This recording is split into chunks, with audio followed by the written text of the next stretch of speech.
So you talked about, being on season one, Hmm. then you was gone for some time, coming back. What was how did it feel stepping back into that role as Savino for season Um, 5? it was humbling because I know during that time I had spent 2.5 to 3 years in prison. Like, so to come back home and get a phone call from the executive producer, of course, cuss me out. Ed Burns, let me know that I threw away something that was, put in my lap. But he brought me back. He gave me another chance. So coming into it after that break, it was humbling. And it was in my mind, if I didn't take the opportunity the first time, I'm damn sure going to take the opportunity now to try to move forward in this thing because I this is what I'm supposed to be doing. Your character Savino was in the Barksdale organization and the Hmm. Stanfield organization. Right. So, from your perspective, which organization at their peak was stronger, Marlowe's or Avon's? Avon's. I Avon's. mean, I want to say that because um by the time Savino got with Marlo, things were already starting to be dismantled. You know what I'm saying? So when you see me coming from this organization where like we're at the peak, even though everything got torn down, we were still the strongest ever. For me to go from there to Marlowe, it was like I was looking like, man, I'm gonna die soon. Like, there's no way, there's no way I'm gonna last with these guys, bro. I know for a fact somebody, if Snoop don't kill me, like somebody's gonna kill me. And come to find out, if you actually replay the last season, Omar didn't get a chance to kill anybody but me.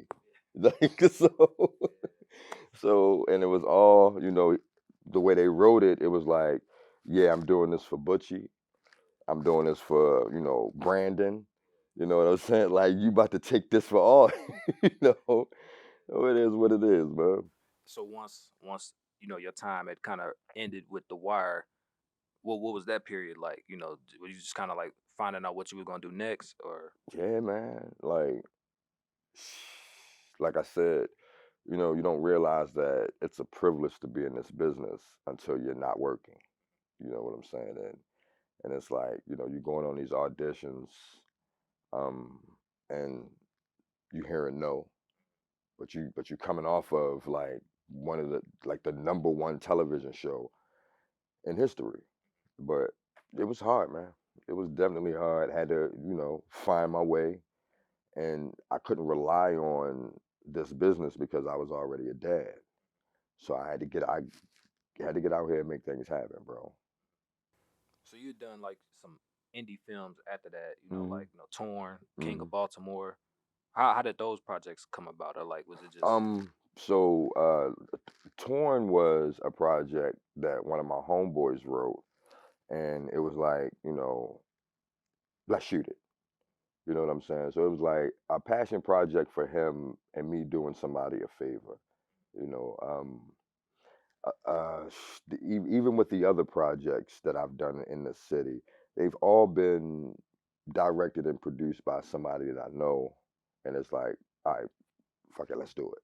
Like, come on, let's get out here and do it. Because I've always been like, if you're a creator, I'm a rock with you. Like that, cause that's what I do. So if you got a good project, whether it's good or not, like if I fuck with you, come on, let's do it. It is what it is. how did the New Jack City stage play come about that you was a part of? So my agent at the time gave me a call. Was like you sing? Like, I can a little bit. Like, I bet. Look, well, I got this audition for you, and I auditioned, and I became a part of the chorus. But they I became the understudy for all of the lead characters.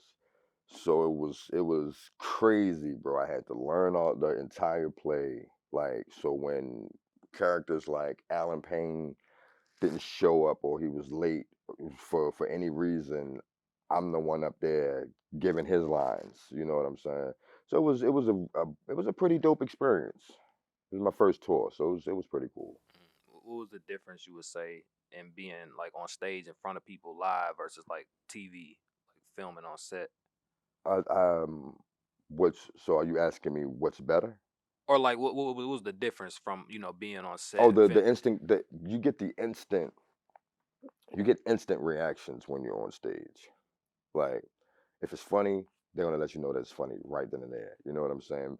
Versus film and TV where, if it's funny, you might hear a few ha ha he he's, but you can't laugh because everything's being recorded. So, you got these takes, and if you keep doing it over and over again, you might lose the funny. So it's just like it's stage is stage is where probably I learned how to act. You know what I'm saying? Like television doesn't teach you how to act. You're doing it over and over. It's all staged. You know what I'm saying? So when you're on stage with theater, um, everything is instant. If you mess up, bro, like you can't. There's no take two. You gotta keep going, and that's the thing that keeps you on your toes. Um, Being able to improv and just being able to be quick witted with certain things. That's the only way you're gonna survive in theater, anyway. Is it something you would continue to do, or Absolutely, absolutely. I mean, I enjoy doing both, but I don't know. Theater is probably like if I could make a living, say Broadway or some shit, I would do it. Absolutely. is it harder for you than acting on film? No, no, no, no, no, no. I would honestly, film is probably harder because you have to stay in this emotion for however long it takes for you to get the shot. You know what I'm saying? Versus being already there in that moment and in that emotion, and the audience is immersed into what you're given. I don't think there's anything different or anything better than that. Can you talk about what led to you, starting your own production company? Being a creator, bro. Like I write, I do a lot of writing, and seeing how unregulated the internet is. Like I could shoot something and just put it up there, and one or two things could happen. The shit could go viral, and millions of people see it, or two or three people see it. You know what I'm saying? Like it's just not regulated though. Like there's nothing that's gonna, unless I'm chopping somebody's head off. You know what I'm saying? Like there's nothing that's not gonna be able to be shown. So it was to the point to where I'm like, I write, I direct, I know how to produce or whatever. So shit, I might as well get out here and do it. Like, and then I've learned that a lot of, it's not like, back when you just trying to get somebody to read your script. You can go and get a Canon Rebel and, buy some audio equipment and actually shoot your own movie. Like Tubi let us know that. You know what I'm saying? So it's like it's just a different time. And I started during a time where we had to take black and white pictures and hard copies and mail them out. And now everything is digital. You know what I'm saying? So it's like now is the best time to if you're a creator to get out here and do it. Could you see yourself like directing and doing things like that, like on a Absolutely. one day? Absolutely. Yep. Yep. I've already started. Um and hopefully I get some more projects. But yeah, absolutely.